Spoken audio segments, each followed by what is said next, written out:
raised right here at the Safari Park, and this is the flight you're waiting for, guys. Beautiful. She bypassed that piece. That's all right. We're going to see if she gets herself back on track. And she has. That's exactly what she's supposed to do. She's going to run herself all the way back to her house, where she has a lot of pieces waiting for her. How was that? What'd you think? Fantastic, right? We are so proud of her. That behavior took a lot of work to get her. Yeah, y'all just saw Condor take flight. It's fantastic. Let's get some introductions out of the way, though. My name's Elias, and I am fortunate enough to be a wildlife care specialist here at the one and only San Diego Zoo Safari Park. And I'd like to formally welcome you all to Journey into the Wild. Now, as some of you may know, the San Diego Zoo Wildlife Alliance is committed to saving wildlife worldwide by uniting our expertise in wildlife care and conservation science. We put it all together with our dedication to inspiring a passion for nature. Can I actually get a raise of hands? Who is here because you're excited about wildlife? Yeah, look at all the hands go up. Fantastic. Let me tell you, you came to the right place. We integrate wildlife health and care, science, and education to develop sustainable conservation solutions. Now, conservation is something we believe begins with a connection between people and wildlife every single day. And we're hoping to do so right here, right now. So now I ask you fine people, are you ready to meet some wildlife? Let's try it again. Are you ready to meet some wildlife? There it is. Okay, now before we get started, let's take a closer look at some of our accomplishments as the San Diego Zoo Wildlife Alliance. Check it out, everybody. The world is changing, and so is the way we live with wildlife. We were born from the sparks of a fire. At the San Diego Zoo Safari Park, we're leading that charge.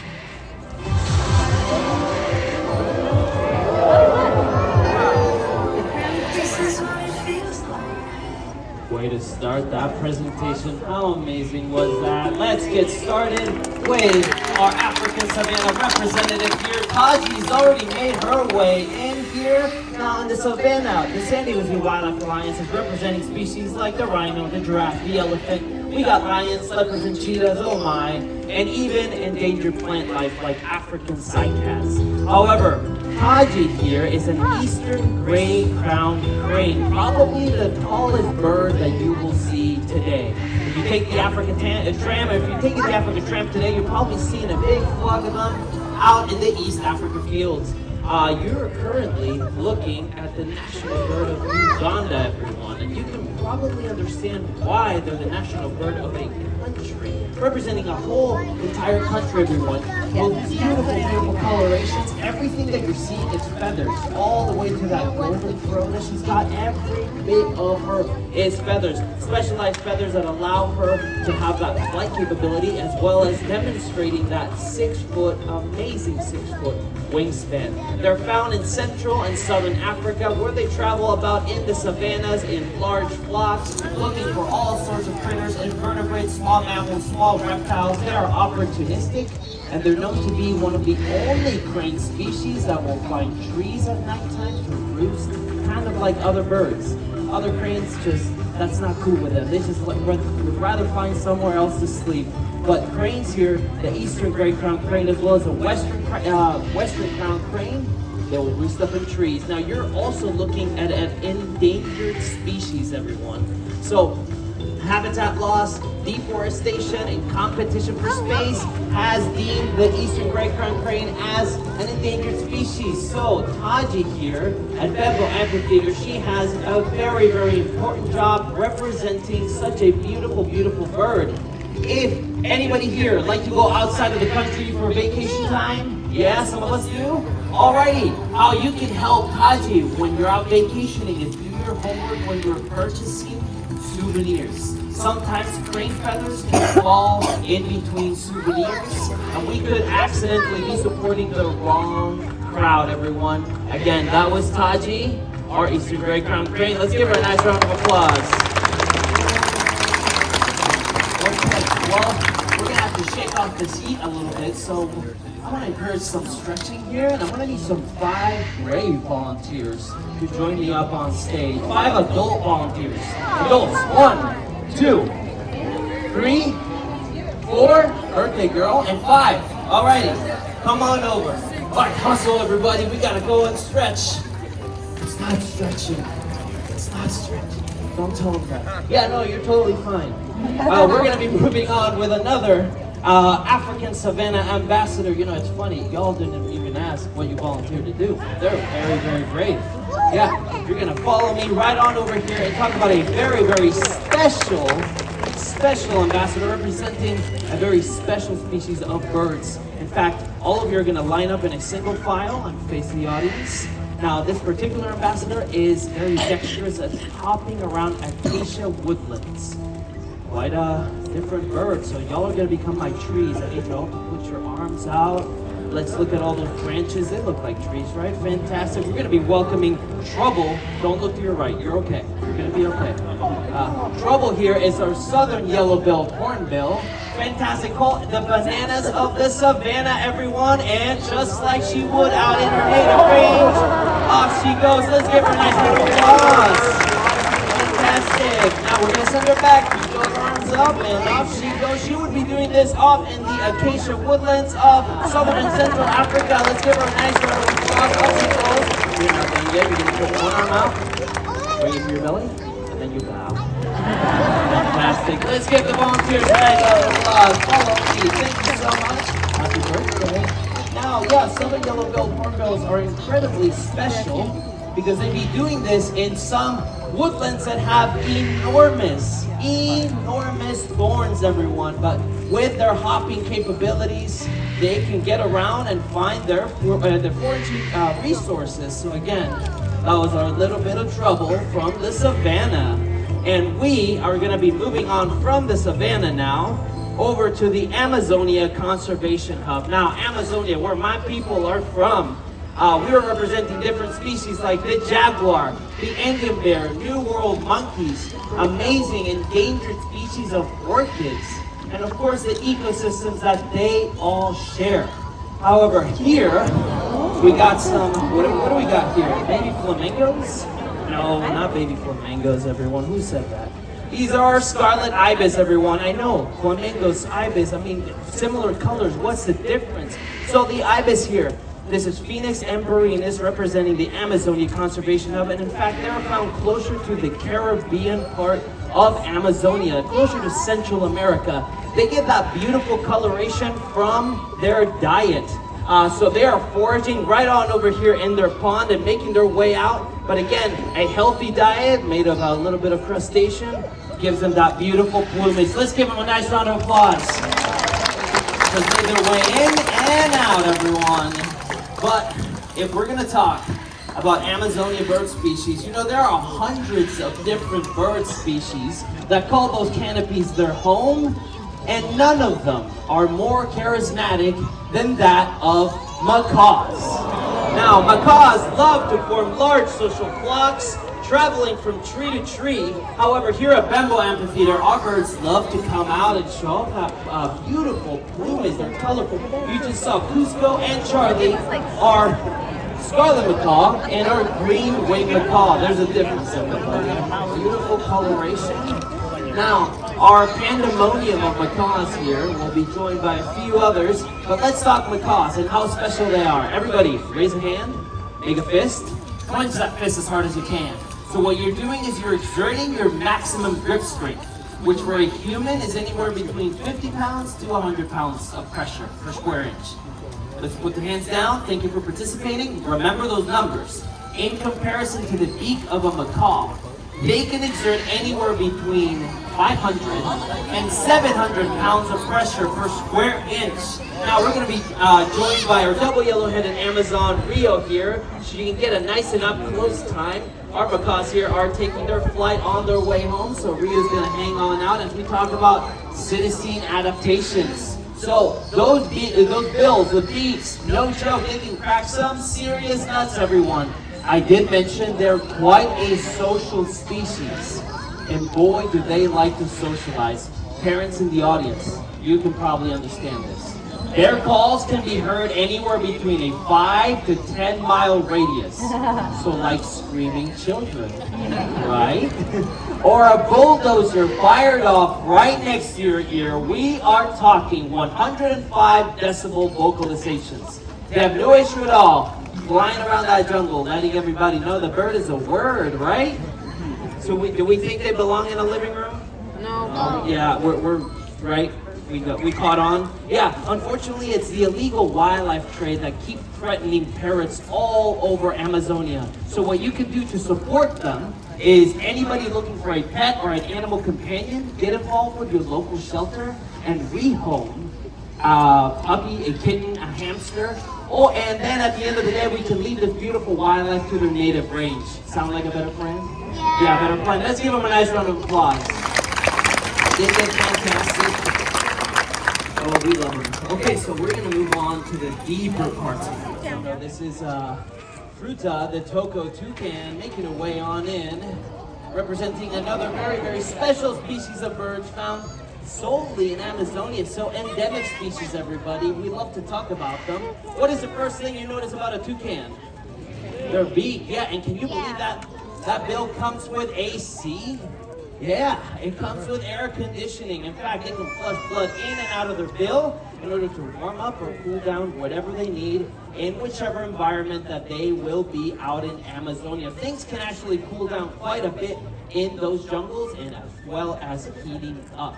Now, toucans are monogamous. Once they find a pair mate, they will perform a behavior that is quite incredible that we're about to just warm up here. She's just making sure that she's getting her nice and up close moment here. You can notice that she's wearing some beautiful, like, what is that, Sephora blue mascara or something? Yeah, it's beautiful. Now, blue is the rarest color out in the animal kingdom, but you happen to find it in toucan right around their eyes, kind of like as if they're wearing makeup. So let's see, she is in place, and here we go. That dexterity. Give her a nice little applause, yeah.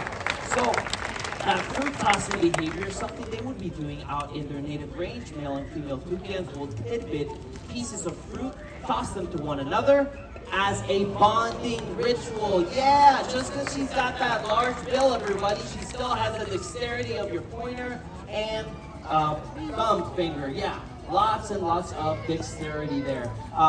Amazing, amazing species. Unfortunately, deforestation is beginning to impact them quite a bit.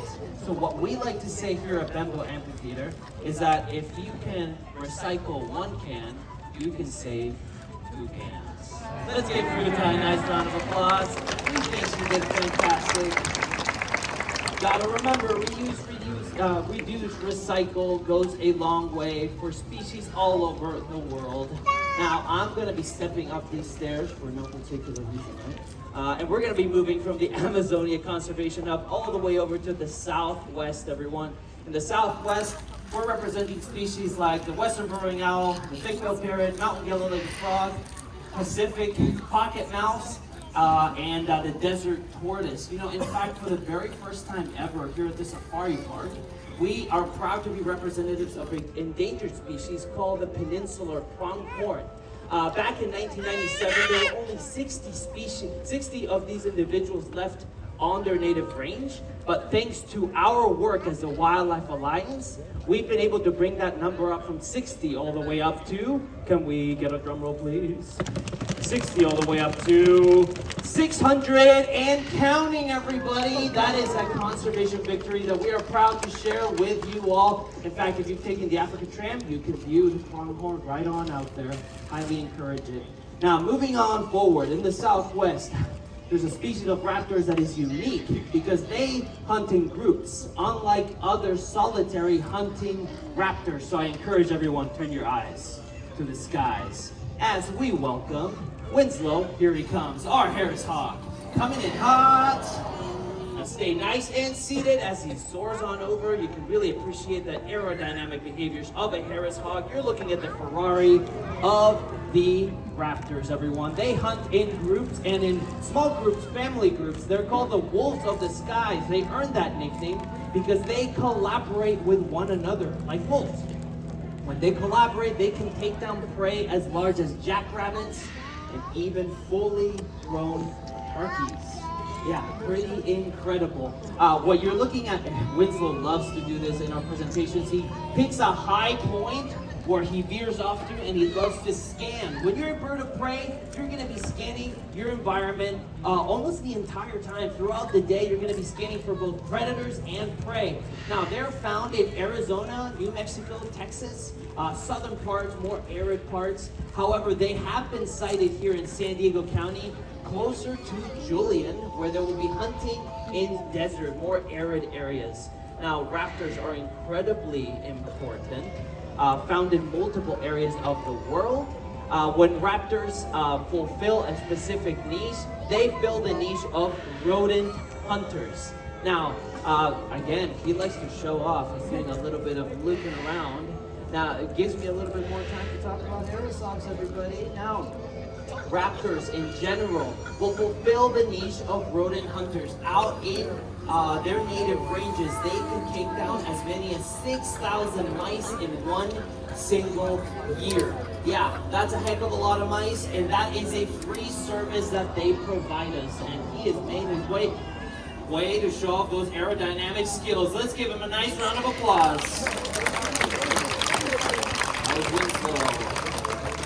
And since we're in the topic of raptors, we're gonna work our way back to the African Savannah Conservation Hub to talk about the largest owl species found in the country of Africa. So I encourage everyone here to please turn your attention to the top of our rock as we welcome our hoot of a good time here. Just building the anticipation, just a few moments. He's gonna be making his way on out. This is Hinckley, our milky eagle owl. Hey, there we go. Again, please remain nice and seated as he's soaring on over. And encourage everyone to please listen. Is he making any noise at all when he is flying on over? Any noise? Just everyone just. No noise at all. In fact, if you were a mouse, this is the boogeyman. You would never see him coming. Now, the owls have a very, very unique adaptation where they have serrated feathers all over their wings, all over their feathers. There are micro feathers that they will utilize to obtain the power of silent flight. Owls will hunt in a crepuscular schedule, meaning that they're going to be coming at dawn and dusk. Once that happens, they will be hunting for all sorts of different critters, small mammals, small reptiles. Out in their native range of Central and Southern Africa, they've been even observed hunting bats and fish, which is quite unusual for owls. As you notice, his face is kind of shaped like a satellite disc, meaning that he's going to be absorbing all sorts of sounds coming from his environment. It's kind of like if you're faced with a giant ear. Don't tell me so that. So that giant ear is going to be absorbing all sorts of sounds. So he's absolutely in key tuned with his surroundings, knowing where there are predators and where there is prey. Let's give him a nice round of applause. He's stuck that landing. He's looking like a lump on a log, showing off his beautiful camouflage. But as you can see, the San Diego Zoo Wildlife Alliance is creating a world where all life thrives, and never has that been more important than right here and right now. Now, as a first responder out in the field, we're there to share a century's worth of knowledge in wildlife care, nutrition, behavior, and medical expertise to help solve global conservation challenges. We are collaborating, we're innovating, and we're inspiring the next generation to help both people and wildlife coexist across our planet. We couldn't do this work alone, so I'd like to take a moment and thank each and every one of you for coming out to today's presentation and being a dedicated ally for wildlife. Now, if you're interested in continuing to show your support, you can volunteer your time here with us. You can partner with some of the larger conservation projects happening around the globe as well. As you know, conservation is at the heart of everything that we do, and your support is absolutely invaluable to us. So did we have fun? Yeah, good to hear it, everybody. I'm going to be sticking around for any questions that you may have. Otherwise, I wish you a beautiful rest of your day. And remember, when wildlife thrives, all life thrives. Take it easy, everybody.